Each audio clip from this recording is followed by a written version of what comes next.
কথায় কথায় যে বুখারী শরীফের উদ্ধৃতি দেন, বুখারীর হাদিস বলার পরে মনে যে প্রশান্তি খোঁজেন না, ঠিক না? ব্যাপারটা এমন না। বুখারী হাদিস মানে সহিহ। ওই ইমাম বুখারী তো নিজের দেশে মরতে পারে নাই, হিজরত করা লাগছে।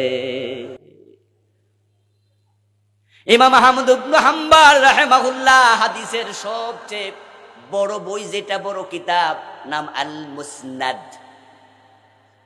ওটার মাঝে হাদিস আছে ৪৫,০০০-এর বেশি। আমার বন্ধু, এই বড় কিতাব চার মাযহাবের এক মাযহাবের যিনি প্রতিষ্ঠাতা, ওই আহমদ ইবনে হাম্বল রাহিমাহুল্লাহকে জেলখানায় মরতে হয়েছে। মরার আগে প্রতিদিন 10টা করে চাবুকের বেত দেয়া হতো, চাবুকের বাড়ি। এখন রাসূলুল্লাহর মিষ্টি খাবার সুন্নাহ মানে, রাসূলুল্লাহ দাড়ি রাখার সুন্নাহ মানে, রাসূলুল্লাহ টুপি মাথায় দেওয়ার সুন্নাহ মানে, রাসূলের মেসওয়াক 1 বিগত নাকি আধা বিগত সে সুন্নাহ খোঁজে। কিন্তু রাসূলের মতো 3 বছর জেল খাটাও সুন্নাহ, এই সুন্নাহ কয়জনে খোঁজে? ইমাম আবু হানিফা কি জেল খাটে নাই? ইমাম আহমদ কি জেল খাটে নাই? ইমাম বুখারী কি দেশ ত্যাগ করে নাই? দিন কায়েম বড় কঠিন জিনিস রে ভাই। এই কাজ করতে গিয়া দেখো নবী মুহাম্মাদের দাঁত নাই, কাঁচা দাঁত ভেঙে ফেলেছে। আমরা যখন মাছ টাছ খাই, বিশেষ করে কই মাছ, পুঁটি মাছ, এগুলোতে তুলনামূলকভাবে কাঁটা চিকন চিকন একটু বেশি। তো মাঝে মাঝে কি হয়, মাছ খাইতে গেলে সতর্ক থাকলেও কিন্তু চিকন কাঁটা দাঁতের ফাঁকে ঢুকে যায়। যখনই আমাদের একটু জিহ্বার পাশে দাঁতের কোনায় কাঁটা ঢোকে, আমরা কি খাবার কন্টিনিউ করি নাকি এটা খোলার চেষ্টা করি? দেখেন সুবহানাল্লাহ, সাথে সাথে কিন্তু খাবার দাবার স্টপ। গতকালকে রাতে মাহফিল ছিল আমার কেরানীগঞ্জের সাথে, তো ওখানে খেতে বসলাম। একটা মাদ্রাসার মোহতামিম সাহেব আমার সাথে বসে উনি খাচ্ছে। হঠাৎ করে উনি খাবার বন্ধ করে হেঁটে চলে যাচ্ছে। যাওয়ার সময় আমার ইশারা দিছে যে হুজুর, কাঁটা আটকিছে, এটা বাইরে যায় খুললাই। তো উনি যখন হেঁটে চলে যাচ্ছে, অন্যরা জিজ্ঞাসা, হুজুর কই যান, কই যান, হুজুর খাবেন না? তো উনি মানে কথাও বন্ধ, লাগছে যে কথা কইতে পারতেছেন। তারপরে কাঁটা খুলে এসে উনি খাচ্ছে। ও দোস্ত, ছোট্ট কাঁটা যদি দাঁতের ফাঁকে ঢোকে, দাঁতের মাড়িতে, হেলমেট ভেঙে মাথায় ঢুকেছে। প্রিয় নবীজি 3 ঘন্টা বেহুশ ছিলেন। তাকে দেখো, দিন কায়েমের রাস্তায় নবী বের হলো, দাঁত নাই। রাসূলের আপন চাচা আমির হামজার দিকে তাকাও, দেহের মাঝে কলিজাটা নাই, কলিজাটা পর্যন্ত বের করে হিন্দা চাবাইছে। এই পথ বড় কঠিন রে ভাই। এ কঠিন হওয়ার কারণে তো এই ওয়াজ কম শোনেন। শুধু নামাজ রোজার ওয়াজ, জিকিরের ওয়াজ শুনবেন। দিন কায়েমের ওয়াজ করতে গেলে বিপদ আজকের জামানায় আছে। এই ওয়াজ যারা বেশি করে তারা বড় বিপদে আছে, বড় কষ্টের কাজ। ও প্রিয় ভাই, রাসূলুল্লাহ সাল্লাল্লাহু আলাইহি ওয়াসাল্লামের চাচা, আপন চাচা আমির হামজা যখন শহীদ হয় ওদের যুদ্ধের দিন, খবর চলে গেছে মদিনায়, কারণ দূরত্ব মাত্র 3 মাইল। যারা হজে গেছেন, উমরায় গেছেন, মদিনা শরীফ থেকে উহুদ পাহাড় দেখা যায়। তারা দেখছেন ওই যে উহুদ পাহাড়। রাসূলের ফুফি সাফিয়া বিনতে আব্দুল মুত্তালিব রাদিয়াল্লাহু তাআলা আনহা, তিনি দৌড় মাইরা চলে গেলেন উহুদের প্রান্তরে। মাত্র 3 মাইল। তো যুদ্ধ শেষ, মক্কার কাফেররা পালিয়ে চলে গেছে মক্কায়। যুদ্ধের শেষ দিকে কাফেররা পালাইতে বাধ্য হয়েছে। মুসলমানরা যখন সম্মিলিত প্রতিরোধ করেছে, মাঝখান দিয়ে একটু পেঁচ লেগে গেছিল। ওই পেঁচের কারণে রাসূলুল্লাহ আহত হলেন। হযরত সাফিয়া গিয়ে বলে, ভাতিজা মুহাম্মদ, আমার ভাই হামজা নাকি শহীদ হয়েছে। রাসূলুল্লাহ বলেন, ফুফি তুমি ঠিক শুনেছো, হামজা দুনিয়াতে আর নাই। তখন ফুফি বলতেছে, ভাতিজা তাহলে আমার ভাইয়ের লাশটা এক নজর দেখি, কারণ ওখানে দাফন করা হবে যেখানে শহীদ হয়েছে। ওই আপনার উহুদের প্রান্তরে দেখবেন যে বেড়া দিয়ে একটা বিশাল জায়গা, শুহাদায়ে উহুদ যারা শহীদদের কবর সেখানে আছে, এখানে দাফন করে ফেলবা। কইছি আমার ভাইয়ের লাশটা এক নজর দেখি। রাসূলুল্লাহ বলেন, ফুফি সহ্য করতে পারবা না, আমার চাচার লাশ মুসলা করে ফেলেছে, মুসলা মানি বিকৃত করেছে। তারা হত্যা করার পরে হামজার প্রতি এত ক্ষোভ ছিল তাদের, হাত কেটেছে, পা কেটেছে, জিহ্বা কেটেছে, ঠোঁট কেটেছে, দুইটা চোখ উপড়াইছে, ওনার লজ্জা স্থান পর্যন্ত কেটেছে, বুক ছিঁড়ে হিন্দা কলিজাটা বাইর করে চাবাইছে।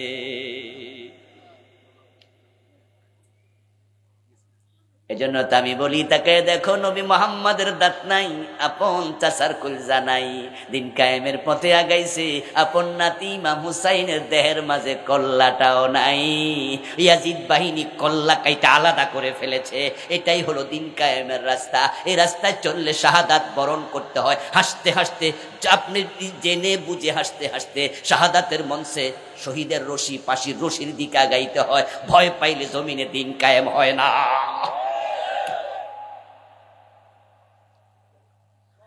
আল্লাহু ইয়াজতাবি ইলাইহি মান ইয়াশা। এবার আল্লাহ বলছে, শোনো, এদিন কায়েমের কাজ সবাই করতে পারবে না। এই কাজের জন্য আল্লাহ যাদেরকে সিলেক্ট করে শুধু তারাই এই কাজ করার সৌভাগ্য লাভ করে।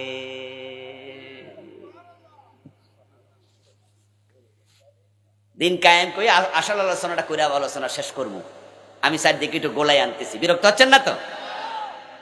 আপনারা যারা দিন কায়েমের কাজ এখনো করতে পারেননি, নামাজ পড়ছেন, রোজা রাখছেন, হজ করছেন, যাকাত দিচ্ছেন, দ্যাটস ওকে, সব ঠিক আছে, কিন্তু দিন কায়েমের কাজে আপনি এখনো কর্মী হন নাই, আপনি এখনো সহযোগী হন নাই, এই কাজে আপনি নিজেকে সম্পৃক্ত করেন নাই।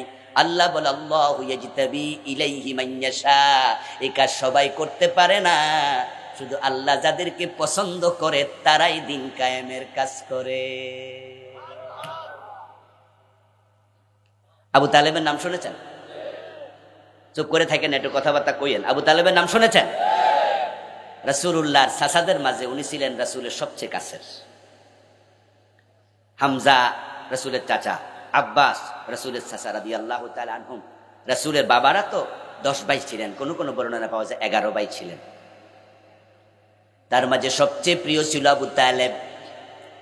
রাসূলের বয়স যখন 8 বছর, তখন তিনি আবু তালেবের ঘরে যান, কোলে আশ্রয় নেন।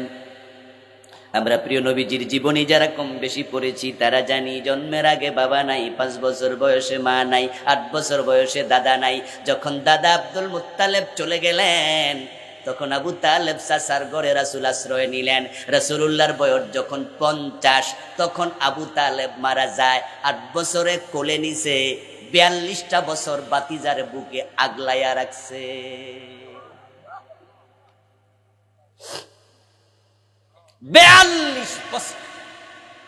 ইভেন যখন প্রিয় নবীর বয়স আপনার 47, নবুয়তের 7ম সন, তখন রাসূলকে মক্কার লোকেরা ধরে জেলে দিল, শিবে আবি তালেব নামক জায়গায় বন্দি করলো। তখন আবু তালেব গিয়ে বলল, তোমরা যদি আমার বাতিজারে বন্দি করে রাখো তাহলে আমারও বন্দি করো, আমি বাহিরে থাকবো না। লোকেরা জিজ্ঞাসা করলো, তুমি কি তোমার বাতিজার দাওয়াত গ্রহণ করছো? তার রবকে মানো নাকি? কয় না, সেটা আমি মানি না। তাহলে তার কাছে যাইবা কেন? তাকে আমি বড্ড ভালোবাসি। উনার ছেলে আলী, উনার ছেলে আকিল, উনার ছেলে জাফর, উনার মেয়ে উম্মে হানি, উনার নিজের সন্তানদেরকে যতটা না ভালোবাসতেন, এতিম বাতিজা মুহাম্মদকে ভালোবাসতেন তার চেয়ে অনেক গুণ বেশি। তারিখ ইসলামীতে পাওয়া যায়, একদিন রাতের বেলা রাসূলুল্লাহ সাল্লাল্লাহু আলাইহি ওয়াসাল্লাম ঘুমিয়ে পড়েছেন। আবু তালেব শিবে আবি তালেবে তখন ওই যে বন্দিশালায় নিজে স্বেচ্ছায় কারাবাস, উনাকে কেউ সেখানে পাঠায় নাই, কারণ তিনি তো কাফের। রাতের বেলা রাসূল ঘুমালেন, আবু তালেব রাসূলুল্লাহর বিছানায় গিয়ে বলতেছে, ভাতিজা ওঠো ওঠো। আল্লাহর হাবিব বলেন, চাচা এত রাতে আমাকে ডিস্টার্ব করছেন, ডাকছেন কেন? বলে, শোনো, তুমি আমার বিছনায় যাই একটু ঘুমাও, আমি তোমার বিছনায় ঘুমাবো। রাসূলুল্লাহ জিজ্ঞাসা করলেন, কেন চাচা? তখন আবু তালেব জবাব দেয়, আজকে যখন তুমি বিছনায় আসছো তখন বাতি ছিল জ্বালানো, আমার ভয় হয় দূর থেকে কোনো জালেম, কোনো শত্রু তীর নিক্ষেপ করতে পারে, কারণ তোমার বিছনা তারা চিহ্নিত করার সম্ভাবনা আছে, বাতিটা জ্বালানো ছিল, এজন্য তুমি আমার বিছনায় চলে যাও। রাসূল বলেন, চাচা বাতি যদি তীর মারে ওই তীর তো তোমার গায়ে পড়বে। তখন আবু তালেব জবাব দেয়, আমি মরতে রাজি, তোমাকে মরতে দেব না।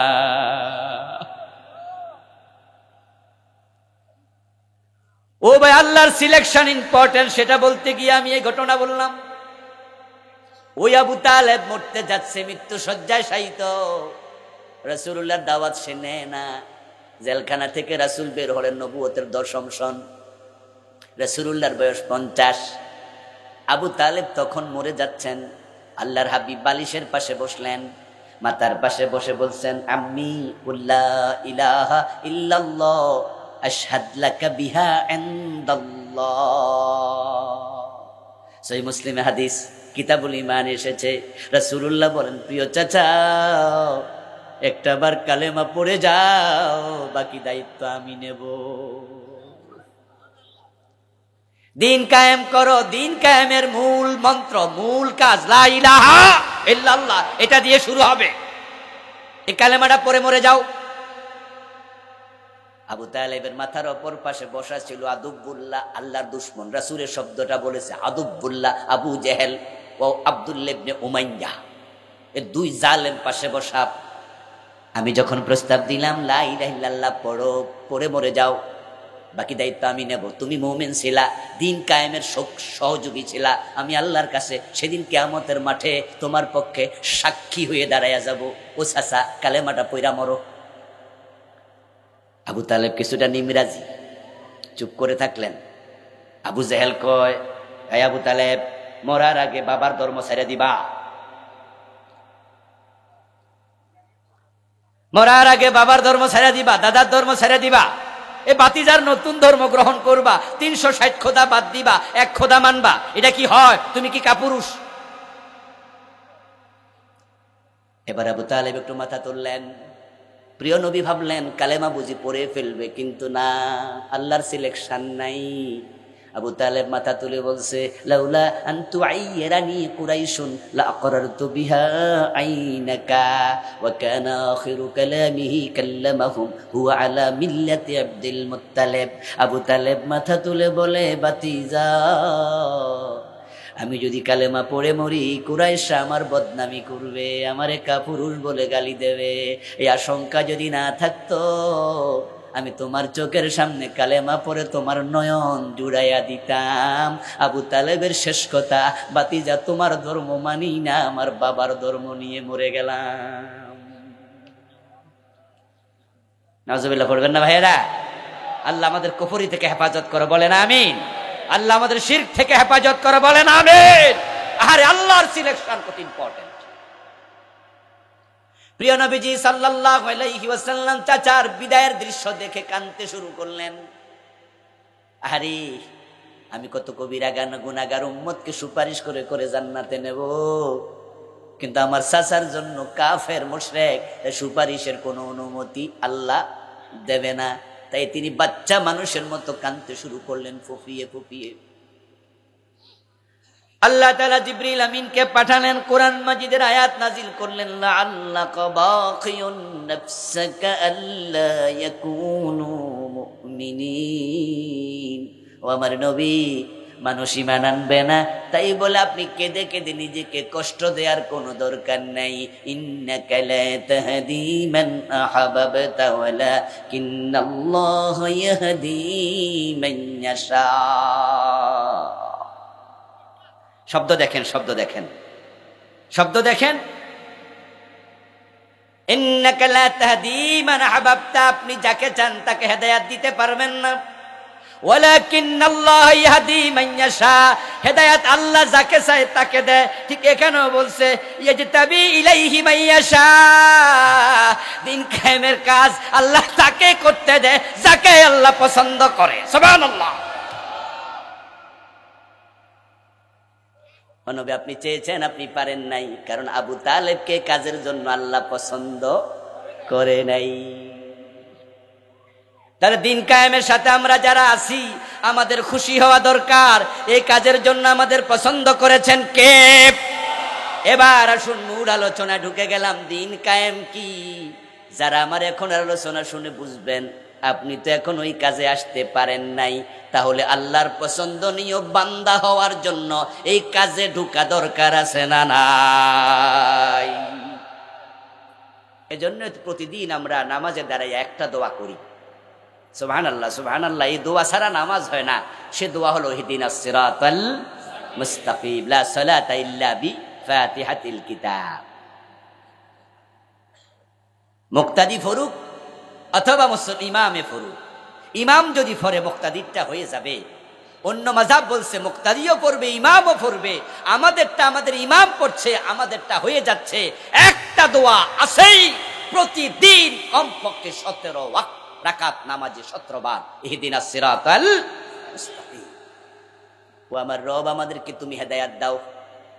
এই জন্য আল্লাহর দিন কায়েমের জন্য আল্লাহর কাছে দোয়া করা দরকার আছে না নাই? দিন কি কায়েম কি? আবার আসুন, দিন কাকে বলে? দিন কায়েম করো। ইন্নাদ-দীনা ইনদাল্লাহিল ইসলাম। কোরআনে আল্লাহ বলে দিন মানে হলো ইসলাম। আল্লাহর কাছে একটাই দিন। আওয়াজ করে সবাই বলুন, ওই দিনের নাম কি? দিনের নাম কি? জোরে বলেন, দিনের নাম কি? তাহলে দিন কায়েম করা মানে ইসলাম কায়েম করো। ইসলাম কায়েম করো, কায়েম মানে প্রতিষ্ঠিত করা, স্থাপন করা, সাব্যস্ত করা, গেড়ে দেয়া। এই যে আমরা এখানে আজকে বসে আছি সামিয়ানার নিচে, ঠিক আজকে আমাদের মাথার উপরে যেভাবে সামিয়ানাটা আছে 2 দিন আগে এভাবে এখানে ছিল নাকি? ঠিক এরকম ছিল না? আমাদের চেয়ারম্যান সাহেব যাদেরকে দায়িত্ব দিছে এই সামিয়ানা প্যান্ডেল কায়েম করার জন্য, তারা 2-3 দিন আগ থেকে বাঁশ আনছে, তারপরে বাঁশগুলো এখানে রাখছে, কাপড় আনছে, কাপড়গুলো রাখছে, তারপরে আস্তে আস্তে তাদের লোক লাগাইছে, লোকেরা খুঁটিগুলো গাড়ছে, আস্তে আস্তে করে কাপড় লাগাইছে, তারপরে ধীরে ধীরে গতকাল থেকে অথবা আজকে সকাল থেকে প্যান্ডেলটা দাঁড়ায়া গেছে। দিন কায়েম করা মানে হলো ইসলাম সব জায়গায় থাকবে না। আদালতে ছিল ব্রিটিশ আইন, সংসদ চলছে ব্রিটিশ আইন, শিক্ষা ব্যবস্থায় পররাষ্ট্রনীতি, শিক্ষানীতি, স্বরাষ্ট্রনীতি সব জায়গায় আছে ব্রিটিশ আইন। 190 বছর ব্রিটিশ দেশটা চালাইছে, তাদের আইন তারা সব জায়গায় ঢুকাইয়া দিছে। আমার আল্লাহ কয়, ও বাংলার মুসলমান, ব্রিটিশ আইন সরাইয়া সব জায়গায় ইসলাম ঢুকাও, এটাই হলো দিন কায়েম করা।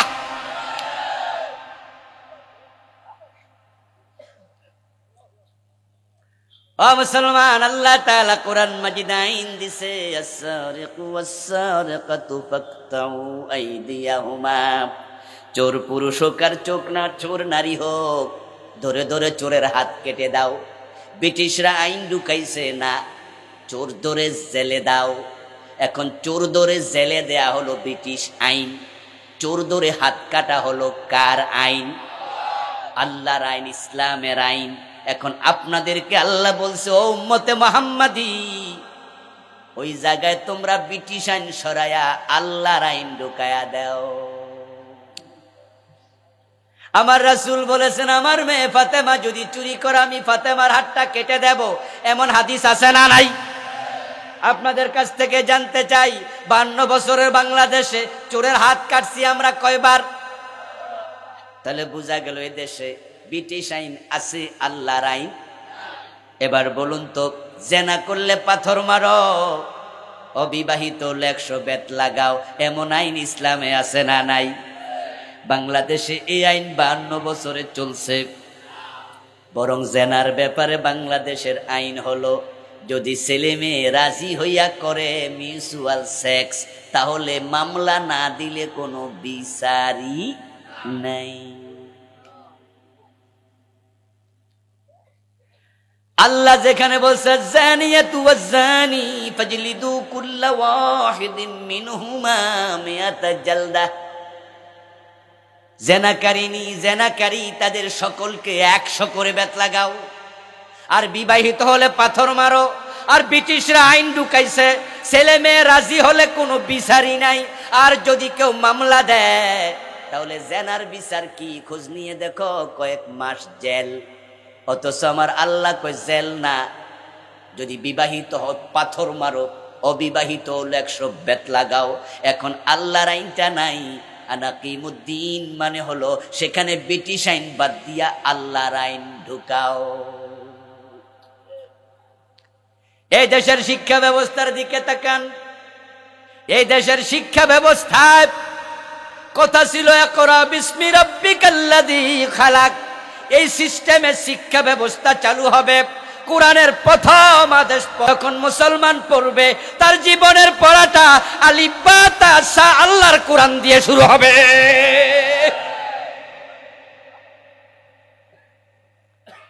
কিন্তু আমাদের প্রাইমারিতে কি কায়দা পড়ায়, হাই স্কুলে কি আমপারা পড়ায়, কলেজে কি বুখারী শরীফ পড়ায়। তো যেটা ছিল শিক্ষার আইন সেটা শেষ করে দিয়েছে, ব্রিটিশরা ঢুকাইয়া দিছে কোরআনবিহীন শিক্ষা ব্যবস্থা। আনাকিমুদ্দিন মানে হলো ও 92% মুসলমান, এমন সমাজ তৈরি করো, এমন পরিবেশ তৈরি করো, এমন রাষ্ট্র গঠন করো যে রাষ্ট্রের সিলেবাস হবে আল্লাহর কোরআন দিয়া। বলুন তো কোরআন পড়া কি নফল না ফরজ? তো ফরজ আজকে সিলেবাসে কেন নাই? কারণ দিন কায়েমের ওয়াজ নাই। আচ্ছা, আমাদের সরকার যদি আগামী সংসদ অধিবেশনে, কথা বোঝেন, আগামী সংসদ অধিবেশনে মাননীয় শিক্ষামন্ত্রী উনি যদি একটি আপনার প্রস্তাবনা পেশ করে, মাননীয় স্পিকার, আমরা চাই যে আমাদের বাংলাদেশের সর্বস্তরে, শিক্ষার সর্বস্তরে কোরআন এবং সুন্নাহকে আমরা পড়াতে চাই। কারণ মদ বেড়ে গেছে, গাঁজা বেড়ে গেছে, হেরোইন বেড়ে গেছে, ধর্ষণ বেড়ে গেছে। কোরআনবিহীন শিক্ষা ব্যবস্থা আমাদের কি দিয়েছে আমরা তো দেখছি। আজকের পত্র পত্রিকায় নিউজ অলরেডি পেয়ে গেছেন, ডিবিসি চ্যানেল নিউজ করেছে, কয়েকটা চ্যানেল আজকে নিউজ করেছে জাহাঙ্গীরনগর বিশ্ববিদ্যালয়ে একজন দম্পতিকে ধরে নিয়ে স্বামীকে বেঁধে রেখে 6 জন মিলে দর্শন করেছে গত রাত 9টার দিকে। কিছুদিন আগে আপনারা সিলেটের এমসি কলেজের খবর শুনেছেন, বছর 1.5-2 আগে স্বামীকে বেঁধে রেখে কয়েকজন মিলে তার স্ত্রীকে ধর্ষণ করেছে।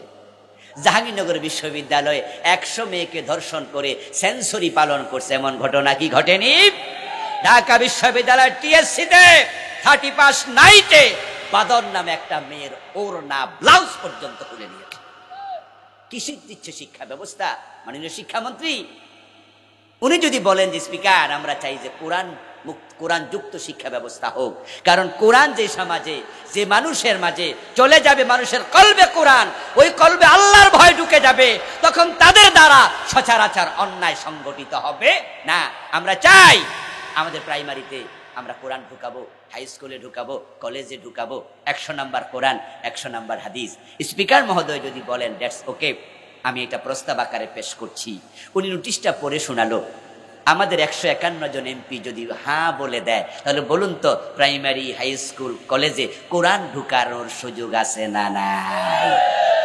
আছে না নাই? ঢুকে যাক। ক্লাস 1-এ কায়দা, ক্লাস 2-তে উঠবে 10টা সূরা সহ মুখস্থ করে দাও। ক্লাস 3-তে আমপাড়া, ক্লাস 3-তে আমপাড়া পড়ায়া দাও। ক্লাস 4-এ সূরা বাকারা আস্তে একটু পড়ায়া দাও, 15 পৃষ্ঠা 20 পৃষ্ঠা এক ফাড়া।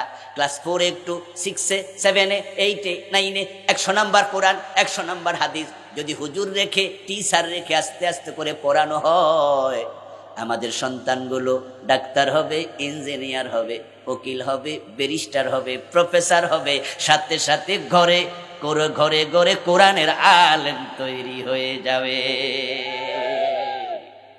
সে সুযোগ আছে কিনা? কিন্তু 52 বছরে কি করা হয়েছে? করা হয় নাই। উল্টা ইসলাম যা ছিল ঠেঙ্গাইয়া দূর করে সেখানে বিবর্তনবাদ, সেখানে ট্রান্সজেন্ডার নামক কুফর ঢুকানো হয়েছে। শেষ করে দিচ্ছে। দিন কায়েমের চিন্তা মাথা থেকে আপনাদের যখন সরে গেছে, তখন থেকে বিশ্বব্যাপী গজব শুরু। কয়েকদিন আগে পত্রপত্রিকায় দেখেছেন, ভারতে মুসলমানদের বাবরি মসজিদ যেখানে ছিল, এখানে গত কয়দিন আগে রাম মন্দির উদ্বোধন করা হয়েছে, এই তো 8-10 দিন আগে মাত্র। জানেন তো অলরেডি মসজিদের জায়গাটাকে একবারে মন্দির বানায়া তারা সেখানে বানর টানায়া, বানরের ছবি দিয়া, দেবদেবীর ছবি দিয়া, তারা উলুধ্বনি দিয়া মন্দির বানিয়ে ফেলেছে। গেল একটা। গত 3-4 দিন আগে দেখেছেন ভারতের আরেকটি অঙ্গরাজ্যে তাদের কোর্ট রায় দিয়েছে মসজিদগুলোর একাংশে মন্দির বানিয়ে মূর্তি পূজা করতে দিতে হবে। মুসলমানের মসজিদের কোনো একটা জায়গা হিন্দু ওই ঠাকুররা ঢুকে বেড়া দিয়া আলাদা করে জায়গা করে সেখানে মূর্তি পূজা করবে, এটা নাকি দিতে হবে। কি বোঝা যায়? মুসলমান তোমাদের কপাল পড়া শুরু হয়ে গেছে, অথচ তোমরা সংখ্যায় 200 কোটি, তোমাদের রাষ্ট্র আছে 65। তাকায়া দেখো দুনিয়া ব্যাপী তোমরা লাঞ্ছিত হচ্ছ। গত 3 মাস ধরে ফিলিস্তিনে মুসলমান শেষ করে দিয়েছে, কচু কাটা করেছে। 3টা মাসের উপরে কয় হাজার মারছে আল্লাহ জানে। তোমরা সব জায়গায় লাঞ্ছিত, দিন কায়েম ভুলে গেছো। অথচ তাকায় দেখো ওমরের যুগে অর্ধ দুনিয়াতে ইসলাম প্রতিষ্ঠিত ছিল।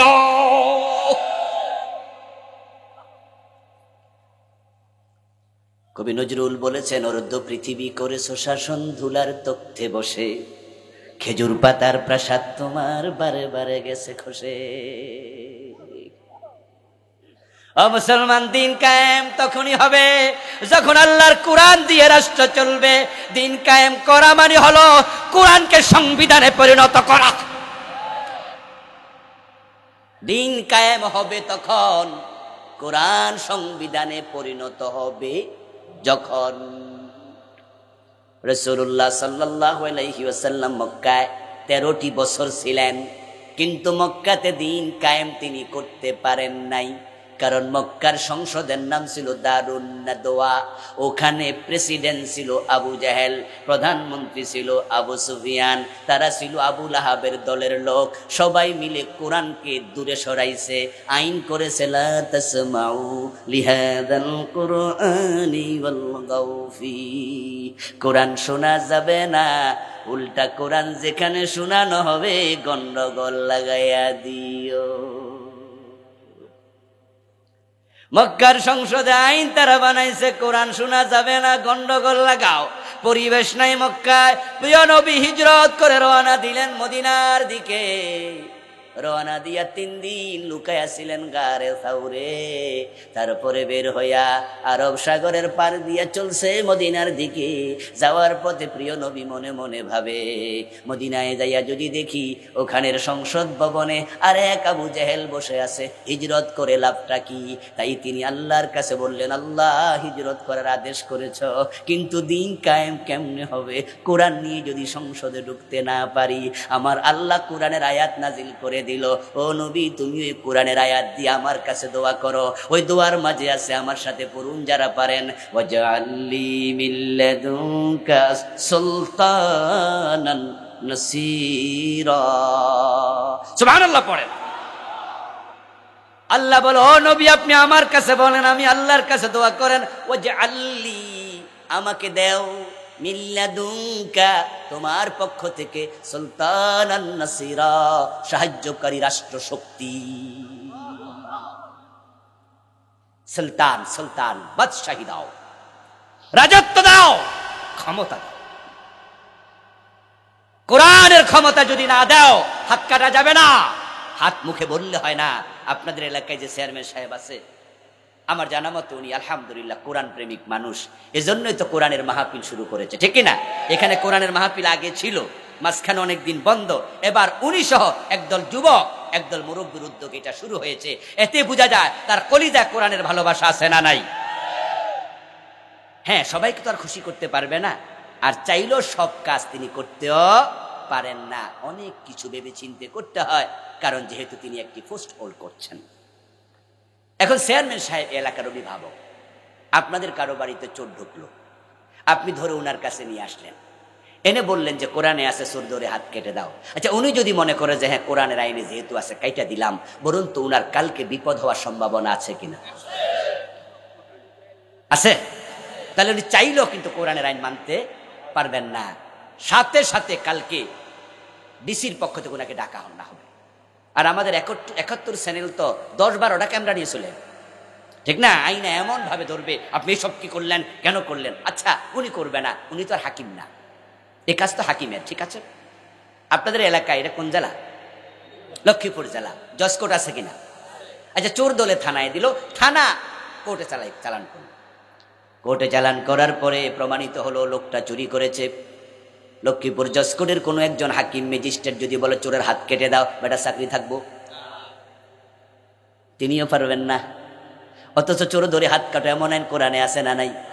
তো উনি যদি বলেন যে কোরআনের আইন মানছি, আমি মুসলমান, বলবে যে মুসলমান হলে কি হয়েছে, এ দেশ কোরআন দিয়ে চলে নাকি? বরং কিতাবে আছে, যা সংবিধানে আছে সেটা লেখো, ওখানে আছে চোর ধরে জেলে দাও। তাই তুমি জেলের আইন দাও, তুমি কেন হাত কাটলা? চাকরি থাকবে না। সচিবালয় থেকে উনার বিরুদ্ধে ওয়ারেন্ট জারি হয়ে যাবে, মামলা জারি হয়ে যাবে, রাষ্ট্রদ্রোহ মামলাও খাবে, চাকরিও যাবে। এতে বোঝা যায় কোরআনের আইন তখনই কায়েম হবে যখন দেশের সংবিধান আল্লাহর কোরআন হবে।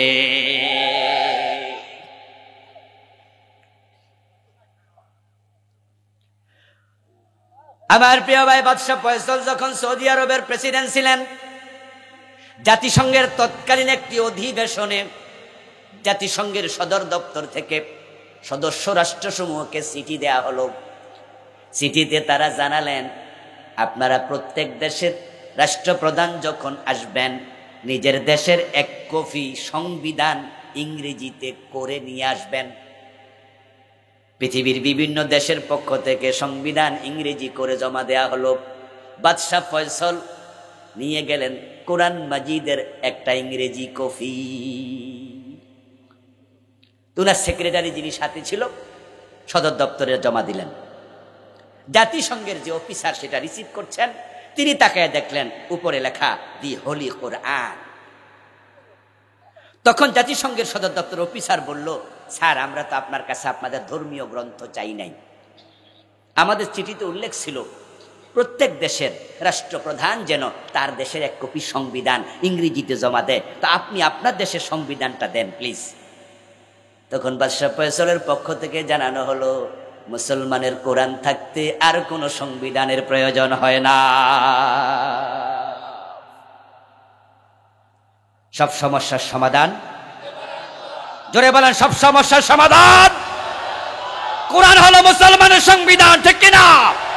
কোরআনকে সংবিধান বানানোর কাজ করা ইকামতে দ্বীনের কাজ। এটা করা দরকার আছে না নাই?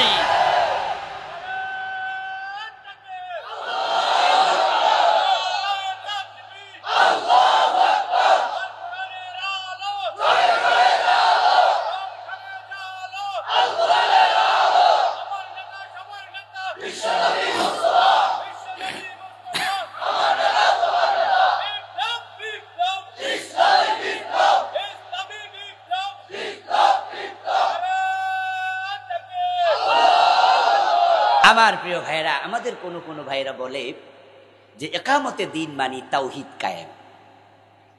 কিছু আলেম ওলামা আজকে এই কথা বলে বিভ্রান্তি ছড়াচ্ছে। আমার সুস্পষ্ট কথা, আপনারাও যারা জানেন একটু জবাব দিয়েন, তাওহীদ কি ইসলাম না ইসলামের একটা অংশ? মাশাআল্লাহ, ইসলাম হলো তাওহীদ, ইসলাম হলো নামাজ, ইসলাম হলো রোজা, ইসলাম হলো হজ, ইসলাম হলো যাকাত, ইসলাম হলো জিকির, ইসলাম হলো চোর ধরে হাত কাটা, ইসলাম হলো মদ পান করলে আশীর্বাদ দেয়া, ইসলাম হলো পুরা জীবন বিধান, ঠিক কিনা? তো আল্লাহ বলেন আকিমুদ্দিন, দিন মানে ইসলাম, আর ওরা কয় না শুধু তাওহীদ। তো শুধু তাওহীদ কি দিন? এটা তো একটা অংশ। আমার প্রিয় ভাইরা, যদি ইসলাম কায়েম হয়, কোরআন কায়েম হয়, জান্নাতে যাইয়া শান্তি খোঁজা লাগবে না, ওখানে তো বাড়িতে শান্তি আছেই। ইসলাম কায়েম হওয়ার পরে দুনিয়াতে জান্নাতের শান্তি পাওয়া যায়। ইসলামের যে অর্থগুলো আছে তার মাঝে একটা অর্থ তো শান্তি। তাকায় দেখুন, একটু পিছনে যান, যে যুগে কোরআন এসেছিল, ইসলাম এসেছিল, সে যুগের নাম হলো ইয়ামে জাহিলিয়া, অশান্তি, অজ্ঞতা, বর্বরতা, তমসা, ঠিক কিনা? পুরা যুগ অন্ধকারে ডুবা। কিন্তু কোরআন আসার পরে আমরা কি দেখলাম? শান্তি কাকে বলে? অর্ধ দুনিয়ার সম্রাট ওমর গাছতলায় ঘুমায় একা একা বড়ি গাডার। লাগে না। আচ্ছা, আমাদের দেশে যে মাননীয় এমপিরা আছে ওনারা কিন্তু নিজেদের এলাকায় প্রায়শই যায় না? গত পরশুদিন মাহফিল করছে আমি দেবিদ্দার। তো দেবিদ্দারের মাহফিলে এমপি সাহেব উপস্থিত ছিলেন। এমপি সাহেব যখন আসছে তখন সাথে ওসি সাহেব আসছে, এক গাড়ি পুলিশ আসছে। আপনাদের এলাকায় যিনি এমপি আছেন, এলাকায় আসলে কি উনার সাথে ওসি পুলিশ থাকে না? হ্যাঁ, উনারা আসার আগেই কিন্তু টেলিফোনে ওসিকে জানাইয়া দেয় আমি আসতেছি, আমাকে অমুক জায়গা থেকে রিসিভ করো। এলাকায় যখন এমপি সাহেব যান, এক গাড়ি পুলিশ। প্রতিমন্ত্রী যদি যায় 2 গাড়ি পুলিশ, মন্ত্রী যদি যায় 3-4 গাড়ি পুলিশ, প্রধানমন্ত্রী গেলে কয় গাড়ি? আর হিসাব টিসাব এসএসএফ, ডিজিএফআই, এনএসআই, ঠিক নি? ডিবি, সাদা পোশাক, কুত্তা পর্যন্ত আছে কিনা? ডগ স্কোয়ার, সেনাবাহিনীর অফিসাররা কুত্তা লইয়া যায়। এবং যে এলাকায় প্রধানমন্ত্রী যায় ওই এলাকায় পুলিশ এবং ডিজিএফআই এর লোকেরা সেদিন যায় না, 1 সপ্তাহ আগেতে। আমার দোস্ত, অথচ বাংলাদেশ বিশ্ব মানচিত্রে কত বড়। বিশ্ব মানচিত্র যদি এত বড় হয় তখন বাংলাদেশ খুঁজে পাওয়া যায় না, আগে ভারত খুঁজে বের করা লাগে। যখন মানচিত্র একটু ছোট হয় তখন আমি যখন বাংলাদেশ খুঁজি আমি বুদ্ধি করে আগে ভারত খুঁজি, কারণ আমি জানি যে বাংলাদেশ খুঁজলে পাইতে দেরি হইব, ভারত খুঁজলে বুঝবুঝের ফাঁসি আছে। বাংলাদেশ যদি অতটুকু ছোট হয়, এটার প্রধানমন্ত্রী যেখানে যায় সেখানে 5-7-10 গাড়ি বিভিন্ন রকমের ফোর্স লাগে। আর হযরত ওমর তো ছিল অর্ধ পৃথিবীর সম্রাট, গাছতলায় ঘুমায় থাকে, বডিগার্ড আর লাগে না। মদিনা থেকে হযরত ওমর জেরুজালেম চলে গেছে 1200 কিলোমিটারের বেশি, সাথে শুধু উটের রশি টানার জন্য একজন চাকর, আর কোনো বডিগার্ড নাই। মানুষের অন্তরে আল্লাহ ছাড়া কারো ভয় নাই। এমন শান্তি আসছে, এমন শান্তি আসছে, পাশের রাষ্ট্রের নেতারা পর্যন্ত গোয়েন্দা পাঠায়, লোক পাঠায়, বিভিন্ন প্রতিনিধি দল পাঠায় যে কেমনে সম্ভব। ওমরকে আয়েশা জিজ্ঞাসা করে যে আপনি কেমনে এত শান্তি এদেশে আনলেন? ওমর বলল একটা মাত্র কারণ, সব মানুষ কোরআন মানে। সুবহানাল্লাহ পড়েন। সবাই কি মানে? কোরআনে আছে চুরি করো না, আল্লাহর বান্দারা চুরি করে না। ডাকাতি করো না, ডাকাতি করে না। রাহাজানি করো না, চিন্তাই করে না। সবাই কোরআন মানলে শান্তি আসবে। এখন সেই কোরআন বাংলাদেশে আছে না নাই? কিন্তু কোরআনটা কি মানা হয় না উপেক্ষা করা হয়? কোরআন মানার পরিবেশ তৈরি করা দরকার আছে না নাই? করবা না, তোমাদের পরবর্তী প্রজন্ম নাস্তিক হয়ে যেতে পারে। কলব থেকে জবাব দেবেন। আল্লাহর কোরআন মানলে, কোরআন যদি আমাদের সংবিধান হয়, শুধু কি শান্তি আসবে, দেশ কি উন্নতি হবে না? আওয়াজ করে বলুন, কোরআনে শান্তি আছে না নাই? কোরআনে সমৃদ্ধি উন্নতি আছে না নাই? কোরআন শুধু মুসলমানের শান্তি না, সব মানুষের।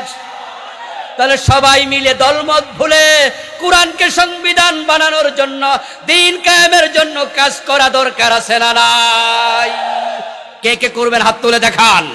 নারায়ে তাকবীর, নারায়ে তাকবীর। আল কোরআনের আলো, কোরআন হাদিস যেখানে, কোরআন ছাড়া অন্য কিছু। ডান হাতটা একটু তুলে রাখুন প্লিজ। সামান্য সময়ের জন্য একটু কষ্ট দেব। আমরা আল্লাহর কাছে দোয়া করি, আল্লাহ আমাদের সকলকে দ্বীন কায়েমের কর্মী হয়ে কাজ করার তৌফিক দাও, বলেন আমিন। এখানে একটা মাদ্রাসা আছে, আপনাদের কাছে চেয়ারম্যান সাহেবের পক্ষ থেকে অনুরোধ করছেন তিনি মাদ্রাসার জন্য, মাহফিলের জন্য মনে হয় না, মাহফিলের জন্য কোনো টাকা উনি তুলবেন না, এখানে মাদ্রাসার জন্য একটু সহযোগিতা চেয়েছেন। 10-এর লাঠি আমি ডান হাতটা পকেটে দেবো, আপনারাও কি দেবেন? 10 টাকা হলো দেবেন, একটু প্লিজ পকেটে হাত দেন। 10, 20, 50, 100, 1000, যার আল্লাহ তৌফিক দিয়েছে, আপনারা মেহরবানি করে পকেটে হাত